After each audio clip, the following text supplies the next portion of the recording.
زکوٰۃ میں کتنا مال دیا جائے گا؟ کیا پورا مال زکوٰۃ میں دیا جائے گا یا کیا حکم ہے؟ چنانچہ زکوٰۃ کل مال کا 40واں حصہ یعنی 2.5% دینا ضروری ہوتا ہے۔ آپ کے پاس خرب ہا خرب کی رقم موجود ہے، اللہ نے پورا نہیں کہا کہ دینا ہے، اس سب کا 2.5% جو ہے وہ نکال لیجئے، 2.5% جو ہے آپ وہ اللہ کے نام پر زکوٰۃ کے نام سے دے دیجئے۔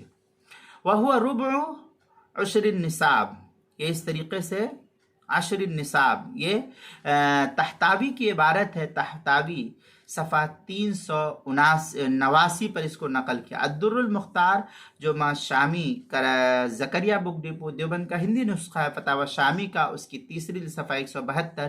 البحر الرائق جو زکریہ بک ڈپو دیوبند کا ہندی نسخہ، اس کی دوسری صفحہ 393۔ کتاب المسائل اس کی دوسری صفحہ 212 پر اس کو نقل کیا گیا ہے، وہاں دیکھ سکتے ہیں۔